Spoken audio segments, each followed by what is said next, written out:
Someone scammed me for $280, and a lot of other people for even more, but I wasn't accepting defeat.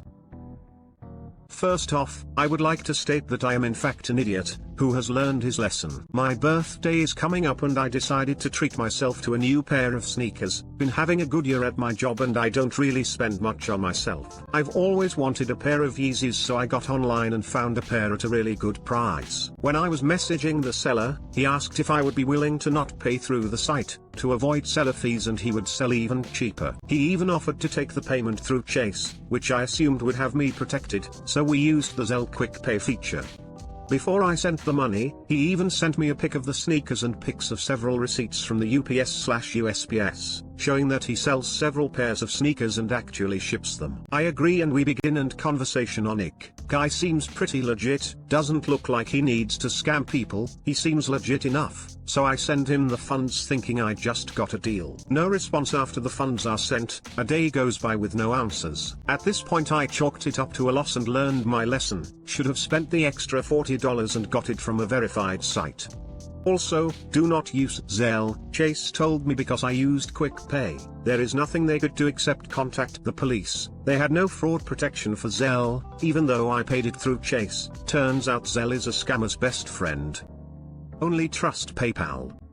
At that point I'm more pissed that I allowed myself to get scammed, not so much about the money. I'll survive. This is when I go into full 007 mode and start my revenge. I find the guy on FB and put his name into the white pages, and find his home number and I call it. The kid still lives with his parents, so I figure they should know what's going on. I speak with his mother and she has no idea what's going on but that he isn't home. I said unless you want cops at your door, he better call me. 5 minutes later I get a restricted call. It's him. He has no idea who I am and had not been speaking with me at all. Actually turns out his phone was stolen on my and didn't have his IG account locked, or his Venmo account. The guy who stole his phone used his Grailed account and IG to post shoes, and then never sent any of them. Happened to a bunch of people in a few days. This is where the guy ducked up.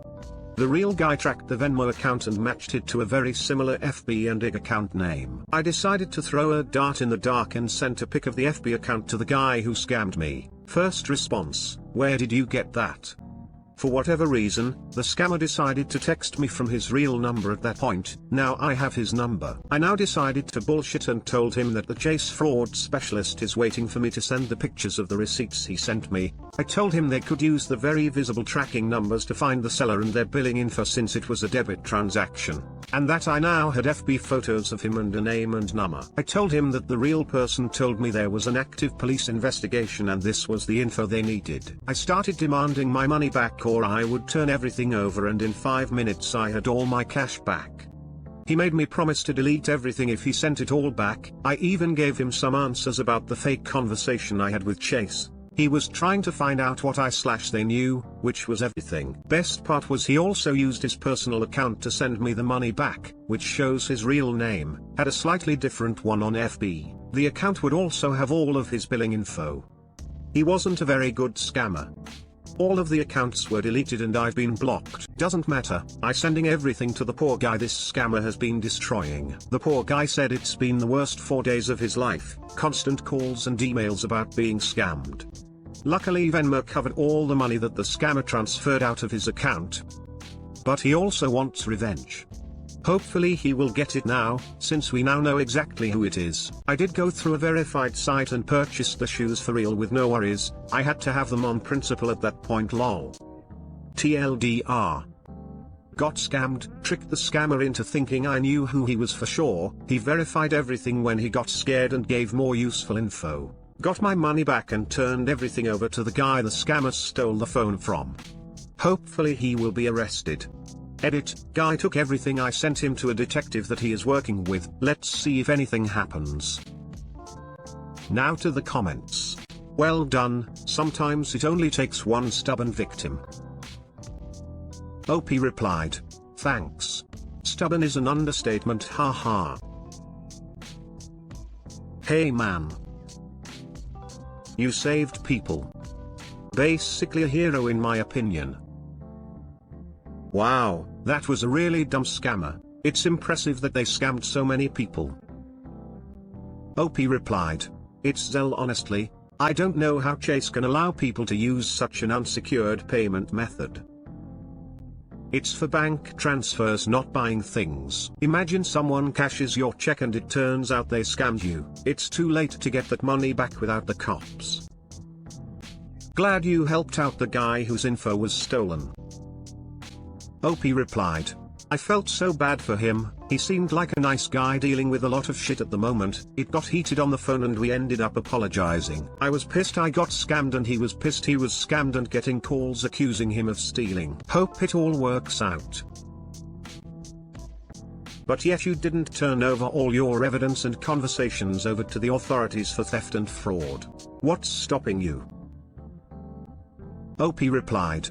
Oh, I was just waiting for the real owner to let me know when he was going over. I literally just sent it all. He's turning it in since he already has an open investigation. Someone gonna get a Padlin. I don't really trust PayPal either.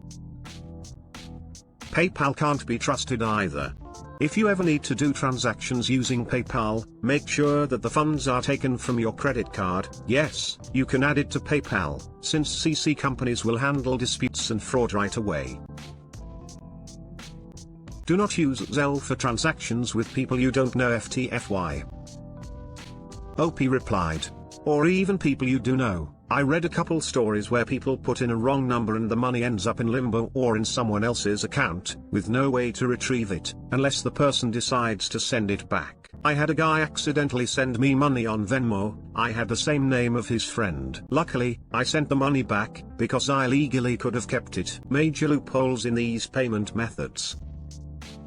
Hard to put in a wrong number when you can just import or copy a contact. Zelle is easier than PP family and friends because it's one step easier. I have no concern over me or one of my friends sending money to the wrong person given that we know each other's information and it saves a history of who you've sent money to.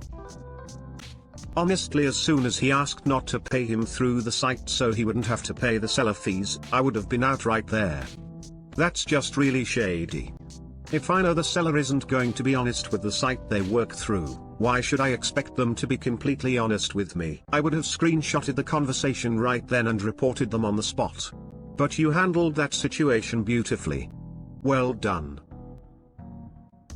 As soon as you mentioned sneakers, I knew it would be Yeezys. I know a few people on FB who got scammed for these. They got sent the sneakers but they were very obvious crappy fakes that they spent over full price for. OP replied. It's crazy, honestly not worth it. But after all that work, I needed something to show for it. Makes them that much more valuable to me that I didn't lose an extra $280 on top of the already steep price. Treat yourself. I'm glad you got a legit pair after all that hassle. Got to treat yourself every now and then, I totally agree.